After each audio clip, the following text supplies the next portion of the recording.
Story time of the worst female I met a few nights ago. Literally ruined my own surprise party. I was getting ready to go out in the city with some friends to celebrate the release of my new clothing line. Me and Jake went to one of my best friend's apartments. She actually threw me a surprise party. On her TV, she had a slideshow of all of my pictures from the website because I am the model. It was so beyond sweet. I thought that nothing could ruin it and it's gonna be the best night of my entire life. I think I jinxed myself. One of my really good friends brought her one friend from out of state. We're gonna refer to her as Emma. So Emma makes her way over to introduce herself, and immediately her eyes go directly to Jake and she introduces herself to him first. And then she's like, "Oh, you're Maggie, I believe." And I'm like, "Yeah, hi, nice to meet you." It wasn't nice to meet her. You know, it was a pregame, so we were listening to music, talking, drinking champagne. Then Emma tells us how she is an influencer on Instagram, and I was like, "Oh my god, like that's perfect. Do you think maybe we can like partner up? I can give you a few stuff from Raven's Nest and like you can promote them on your page." And she was like, "Oh, that's so sweet. You know, maybe in the future, but like I don't really work with small brands." And I was like, "Oh, okay." I mean, kind of hurtful, but like, okay. So, you know, I kind of just like shrugged it off. I noticed that when Emma talked, she made sure that she was the loudest in the room and she kept talking over everyone, including me, especially me. So my friends are asking questions and of course I'm talking about my clothing line. That's what this was about. And she goes, "So like, did your parents do that for you?" And I'm like, "No, like I'm doing it with my sister. My sister was there." And I'm like, "No, like this is me and my sister. You know, we did everything by ourselves." And everyone's like, "Ooh." And she's like, "Oh, that's so funny." So I was getting really weird energy at this point, obviously. At this point, we all, you know, had a few drinks in us. And we're all looking at the slideshow, you know, it's pictures of me. And then Emma goes, "Oh my god, Jake, you let her wear stuff like that?" Keep in mind, she never referred to me as my name. Like she just talked to me. She didn't refer to me as Maggie. But when it came to Jake, she always referred to him by his name. For example, Jake went to go get me a glass of champagne. And she goes, "Jake, can you fill up my cup too?" But anyway, she was like, "Jake, how do you let her wear stuff like that?" And he was like, "I think she looks beautiful in everything that she wears. I'm not her dad." And I was like, "Period, Jake." You hear that, Emma? That wasn't even the most offensive thing she said that night. She asked Jake if he was okay with letting me wear stuff like that. And of course he was like, "Yeah, she looks beautiful." And she was like, "I could just never wear slutty clothes like that." And then everyone at the pregame was like, "Girl, come on. Like, they're not slutty. Like, look at what everyone else is wearing." And she's like, "No, I'm just kidding. I'm kidding. You look good. Everyone, let's make a toast." Emma wanted to make a toast. Out of everyone there, she knew me the least. She wanted to be the first person to initiate a toast. At this point, we were all honestly really drunk, including Miss Emma girl. I think she was definitely the drunkest there, 100%. The more she drank, the more like passive aggressive that she got. Do you guys know those types of people? So I could tell she was really drunk because when she got up to make the toast, she was literally like falling over. So she gets up and she's like, "Cheers to Maggie's clothing line." What's the name of it again? I forget what it's called. It doesn't matter. Anyway, cheers to slutty clothes. It was kind of like awkward chuckles. And we're like, "Yeah, cheers." That really rubbed me off the wrong way. So passive aggressive, so unnecessary. We're not even that close for you to just make those comments towards me. Especially when you were just claiming that it's really slutty and if my boyfriend's okay with me wearing it. I'm like, "All right, girl, like that's so unnecessary. There's no reason to say stuff like that." My friends look at me and their faces, they look so bad for me. Like I was upset because how could I not be? So at the pregame / surprise party, there was food and drinks there and we're like, we should probably eat something before we go out. At this point, I didn't even really want to go out. My whole vibe was ruined. We're eating pizza and of course Emma needs to say something. She goes, "Are you gonna throw that up afterwards?" And I was like, "Excuse me?" And she was like, "Oh, I'm just kidding, girl. I'm just kidding. You're just really, really skinny." Okay, if you are bringing up somebody's body image into something, you're automatically a horrible person. Like, keep that energy away from me and my surroundings. That's not when she got kicked out, though. At this point, she's very drunk and sloppy. She gets up, she says, "Before we go, I'm gonna make a final toast." She goes, "Hopefully your business does well. Judging by your clothes, I don't know how it's gonna go, girl." My jaw dropped along with everyone else. My sister runs over to her, grabs her champagne, and tells her to get out. She also said some other things I cannot repeat here on TikTok. At first, she refused to leave, but my sister didn't really give her the option. And my friend who brought her there felt so bad. She texted me the next day and told me that she cut her off and that was completely unacceptable, and she felt terrible. Had the most terrifying experience in a hotel room last night / this morning, and this is just your friendly reminder, ladies, girls, if you are someone who travels alone for work or leisure, whatever it may be, do not ever skip a step in your hotel room security safety checklist. Last night I checked into a hotel room in Dallas, Texas, and whenever I got to the room, I did everything that you're supposed to do. I did a sweep of the room. I made sure there was no one hiding in the closet, behind the shower curtain, behind the actual curtains, looked for cameras, the whole bit, and everything was good. I had a great night. I double-bolted the door before I went to bed and whenever I got into the room, and had a great night's sleep. All was well. This morning I woke up around 6 a.m. I headed down to the lobby, so I left my room and grabbed a quick breakfast and brought that back up to the room just so I could grab a quick bite before I started getting ready for the day. So I ate breakfast really quickly in my room and then hopped in the shower. And the number one mistake I made from what happened is, the only thing I can imagine is I did not deadbolt the door back whenever I got back to my room with the breakfast. But like I said, it was around 6:15 at that time, so I'm still kind of half asleep, half waking up. I'm thinking about all the things I need to get done today, everything going on, and I'm just sidetracked. I have no bad gut feelings that anything bad's gonna happen. I don't feel uneasy at all. So I hop in the shower and just go about my day. While I'm in the shower, I hear a hotel phone ring. And I'm like, huh, that's weird. It's like 6:20 maybe at this point. That's a little early for the hotel room to be calling. So I'm like, is that my phone? Is that the hotel? Like, what's going on? So I jump out of the shower real quick, and then I don't hear the phone ring anymore. I'm like, okay, that's weird. Then I kind of talk myself out of it. I'm like, Lindsay, you're going crazy. Like, it's probably your neighbor's wake-up call or something like that I was hearing. So I jump back in the shower, washing my hair, doing everything that I need to do, just going through the routine. And all of a sudden I hear like the faintest of knock and a door open and shut. And I'm like, that can't be my room, right? Like, I'm talking myself into it. And like I said, I'm in the bathroom, and luckily the bathroom has a door that closes. I'm in the shower, and I'm like, I'm probably hearing my neighbor's door. That's probably what I'm hearing. That's probably what I heard whenever the phone rang. But this is when I kind of got a weird feeling. A weird feeling kind of started to happen within me. And I was like, huh, I don't have my phone on me. I don't have anything on me. I don't even have clothes. I have one towel, and that's all I have. But I have a feeling that someone is in my room right now. So at this point, I do get like a pretty scary gut feeling, but I'm still trying to talk myself down. Maybe housekeeping is just like making an early run. And since I was in the shower, I have obviously no clothes. I don't have my phone on me. I don't have anything to protect myself. So I'm basically just really, really vulnerable. I opened the door of the bathroom hoping to see a housekeeper with her cart, doing her rounds, but instead I see a man standing in the middle of my hotel room. From what I could tell, the man didn't have anything that said that he worked at the hotel. So whenever I saw him, I screamed and I said, "Get out." There might have been a curse word in there, but I screamed at the top of my lungs and told him to get out. That is when he jumped and he was like, "You scared me." And I said, "I scared you? Get the F out of my room." He then told me that he was with maintenance in the hotel and there was some leak in my room. I don't know. He just started talking and I blacked out and screamed again and told him, "I don't care, get the F out of my room." Like, I was freaking out. Did immediately leave after that. Thank God. I was kind of in a good position to where I could either lock myself in the bathroom door or make a run for it out of the hallway. And I think I was loud enough that people heard me. But it was just really, really freaking scary. And it's crazy that someone can just get into your room and you're so vulnerable. I had nothing. Even if I was someone who carried a gun or carried pepper spray everywhere I went to, I would have never had access to that because I was in the shower.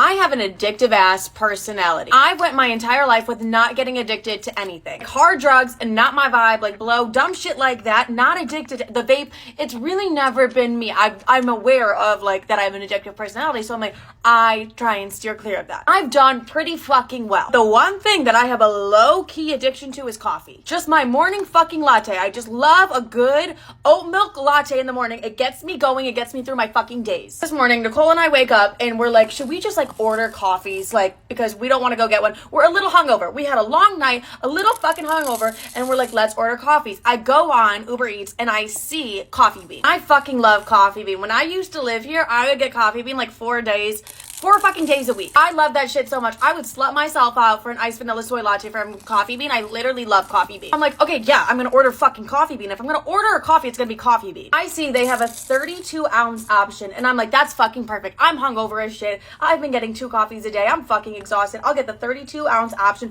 which is absurd. That's a little fucking absurd. I don't give a fuck. Nicole and I are like, this is perfect. We need this today. So we order these 32-ounce. We spend $20 on coffee. $10 each. I spend $10 getting a coffee delivered, which is fucking ridiculous, okay? But like the lengths I would go for Coffee Bean when I'm hungover are ridiculous. Like the lengths I would go for coffee in general when I'm hungover are fucking, or in general, are just ridiculous. We're drinking it. I'm already feeling like a better woman. I feel like I'm gonna make a change in this world for like the positive. I'm gonna save the fucking turtles. You know what I mean? Like, I'm a good person. We're drinking our coffees. We have an appointment at this like showroom thing, so we have to go, and we have to go get some clothes, do that whole thing, and we bring our coffees. We're shopping, all is well, and then I see this before my eyes. My coffee is sitting on this table. This girl sits.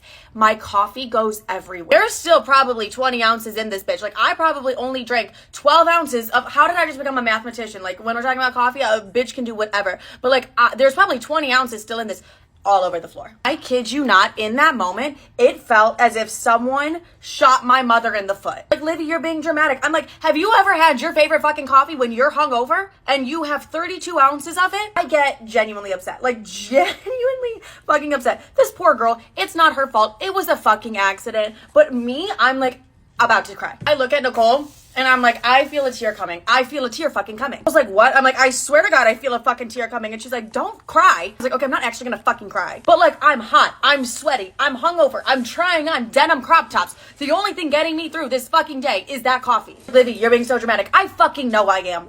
I know I'm dramatic as shit. First world problems. I'm fucking aware, okay? I sound like a dumb bitch right now. Of course, when something like that happens to me, I have a sick tendency where I like make it my personality trait for the day. Nicole's like, we can get another one. I'm like, I don't even deserve it. Like, I can't even think about another coffee. I literally looked at Nicole and I was like, dude, you know I'm gonna make this like my whole personality for the entire fucking day. And she's like, oh, I know. I text everybody I fucking know what happened to my coffee.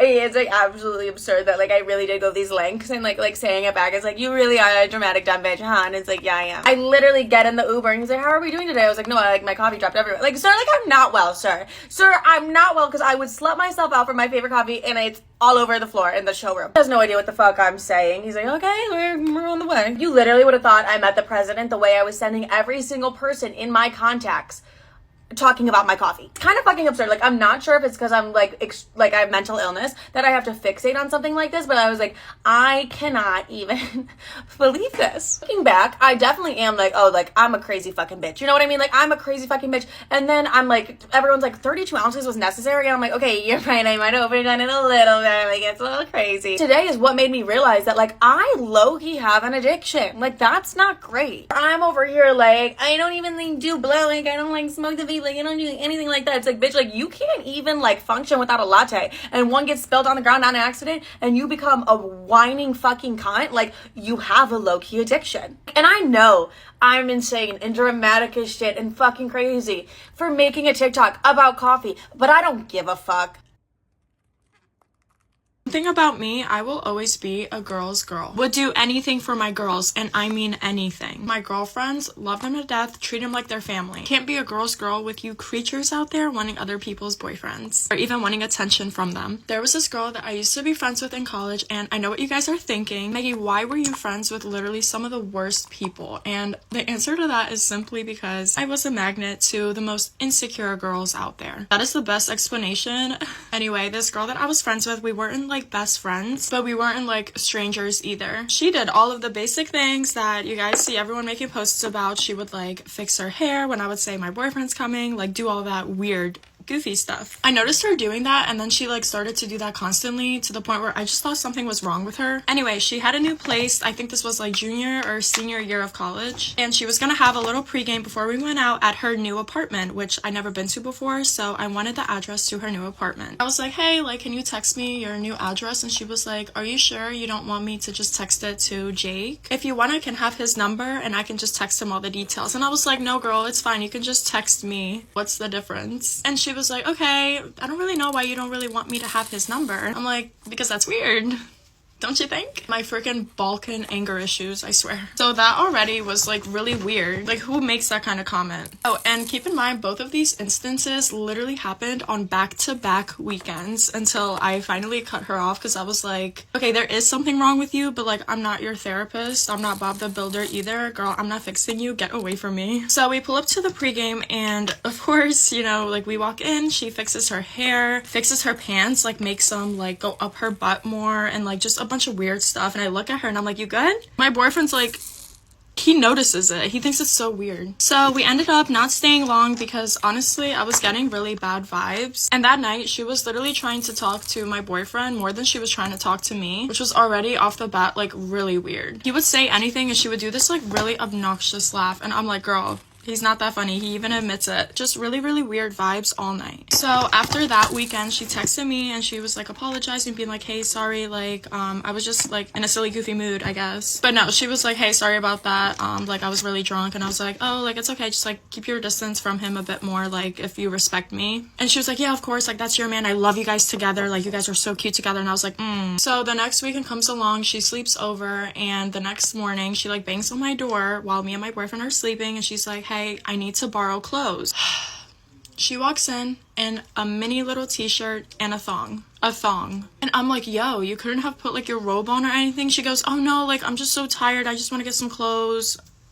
At this point, my jaw is literally on the floor. My boyfriend's head is turned and he's like, yo, what the hell? She's like in my closet on her tippy toes, like bouncing her butt up and down, like trying to get clothes. And I'm like, first of all, girl, he's not even looking. Second of all, you look like a dunce. I was in so much disbelief, like actually. After that instance, I made sure she was not seen near me or my boyfriend ever again. Anyway, to wrap this up, if you're one of those girls, literally please stay away from me. Honestly, no one likes those girls. Usually when girls want attention from guys who are in relationships, it's because they're very insecure and simply cannot get a guy. That's the truth. I don't care what anyone tells you. Anyway, I love my girl, but I don't love creatures who act like that. Honestly, I don't even classify you as a girl. When I first met this girl, she was very, very different than when I told her I had a boyfriend. She was in my class, we would talk all the time. Anyway, on our first hangout, I mentioned how like I had a boyfriend. She kind of like, I don't know, like switched a little bit. She was like, oh my god, no way, like tell me everything, like I want to know everything. And I'm like, oh, okay. It wasn't weird at that point. It was just weird when she was like weirdly intrigued by everything I said about him, and she kept emphasizing how much she wanted a boyfriend just like mine. Okay, I don't mind it when people give me that compliment, like, oh, I wish I had a guy like that. Like,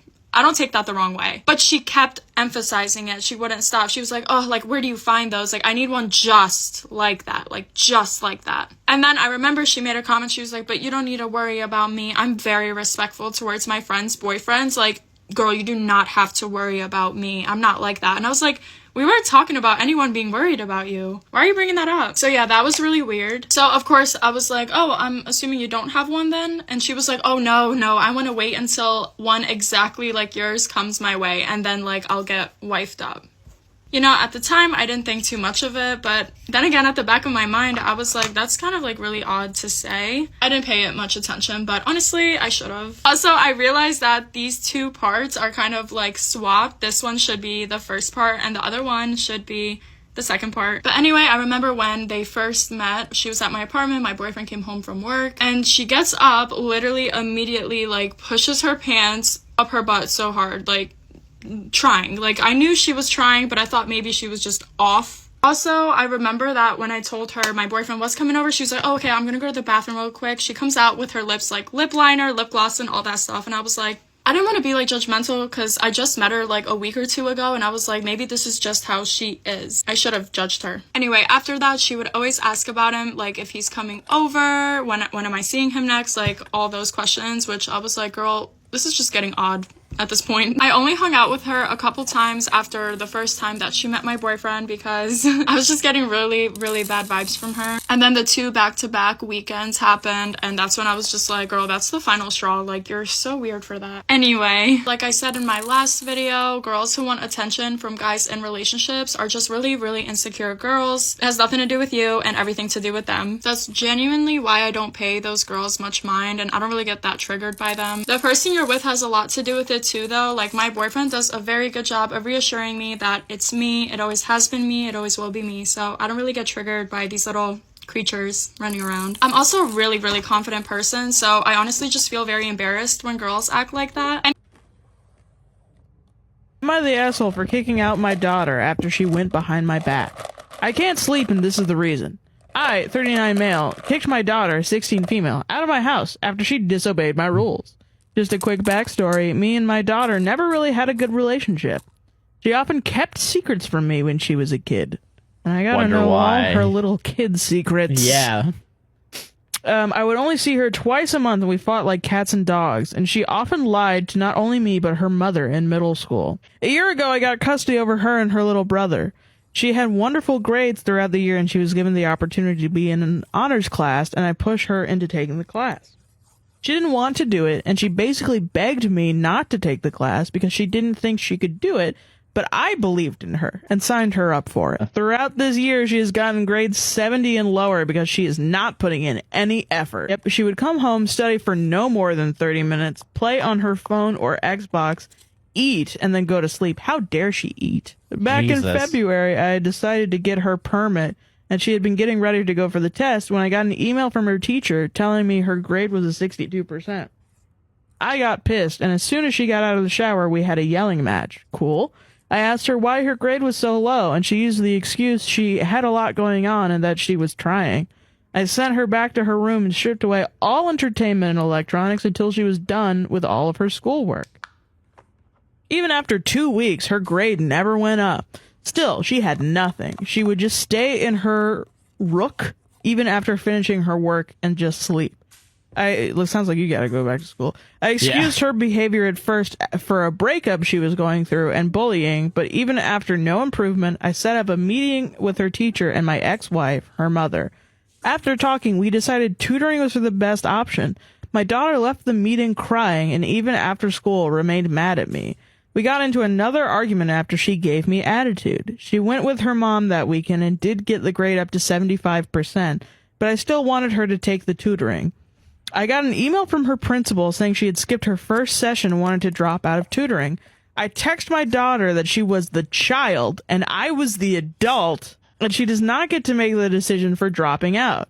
She texted me back telling me she went to her teacher to study for her test, that's why she skipped. Again, she was making excuses for not succeeding. She did get the issue fixed, but I was still mad when she got home. So I told her to leave. She ended up getting her mom to pick her up and created a sob story where she was the victim. I'm now getting angry texts from her mother and grandmother about how I'm an asshole, but I just want what's best for my baby girl, so am I the asshole?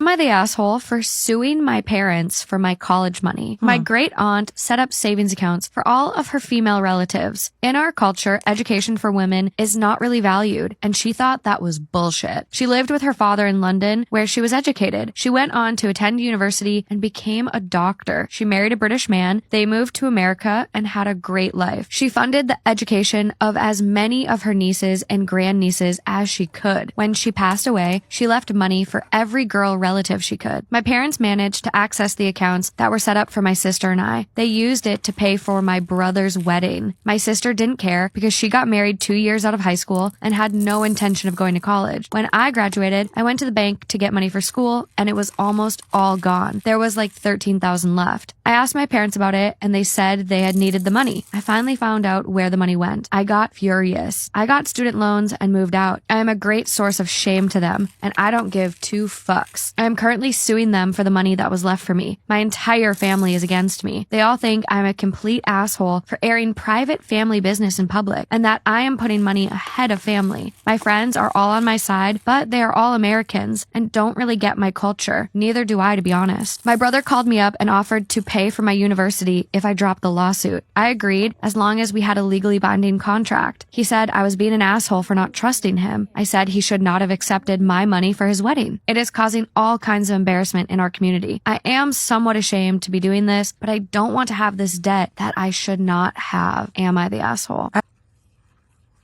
I, 22 female, just found out that my husband, 22 male, is on a swinging website. I was just proofreading something for my husband on his laptop, and an email pinged in from a swinging website. I was confused. I didn't even know what swinging was and clicked the link and saw his bio claiming to be a bisexual guy full of sexual energy and wants to try group sex and dogging so badly. I am so shocked and confused. We have a very healthy sex life, so I don't understand. This time last year, I was in a similar situation. I found my husband had posted NSFW images of himself on a secret Reddit profile. Although the posts were before we met, all the explicit photos and posts were still visible to the public. When I confronted him, he was extremely embarrassed, tried to kick me out of the house even though it was the middle of the night, and then he later confessed to having signed up to a gay dating website in the early months of our marriage. He was so apologetic, explained that he was just curious because he's straight and he wanted to understand how gay people think, which I thought was very strange. But he said that he never had any bad intentions and had forgotten all about the nudes he had online, which he then deleted. We had only been married for 5 months or so. I didn't want to throw everything away and I gave him the benefit of the doubt. My husband is very religious and it goes against his beliefs to participate in homosexuality. He blatantly denies being bisexual. I explained to him that if he was, I won't think any different of him. I'm not going to judge him. I just feel that it isn't fair for him to keep me in the dark about it, as his wife. I really don't understand why he's doing this again. I'm shocked and confused and I just don't really know what to do. I don't know how to confront him about it again. Last time he went ballistic and said that he wanted to kick me out. He was so ashamed. I don't want to make him feel bad by exposing his secret activities, but we're supposed to be in a monogamous marriage. I really love him, but I don't want to be married to the guy who's going to have group sex and dogging and swinging behind my back. How should I approach to ask him about what I've just seen? Should I even bother asking or should I just forget it and trust him? What is the most tragic announcement that was made at your high school? The most horrible form of announcement happened in class unintentionally. The teacher hadn't arrived yet, and everyone was seated but chatting. I heard a group to my left talking about a boy at a nearby school who had taken his own life the night before. A blonde boy, 2 years younger. They started talking about his sister, our age, and I remember the most horrible sensation like a rising sickness, creeping all over me. They shared the gory details in hushed whispers, horrified, yet loving the gruesome darkness of it all. How he'd waited till he was alone, and done it in the garage. What he looked like, when they cut him down. I felt my heart, beating so hard that I felt sick, so sick I wanted to vomit on my desk, but I couldn't move. All I could do was listen. The girl in front of me suddenly turned around and I still remember her face, white as a ghost. She said my name, and then, no. Oh no. The group gossiping said my cousin's name just as the teacher entered. I felt like a ghost, suspended in that horrible second where I heard his name and I couldn't pretend. My mind didn't work. The girl in front of me kept turning to ask if I was okay, but I couldn't look at her. The teacher hated me, and I couldn't ask to leave, because I couldn't explain. For 40 minutes I sat there, and everyone's voices felt like they were in a wind tunnel. All I could really hear was my breathing, hard and fast. Dead, dead, dead. I was stuck. The moment class ended, I bolted, leaving books in my bag, walking straight to the office.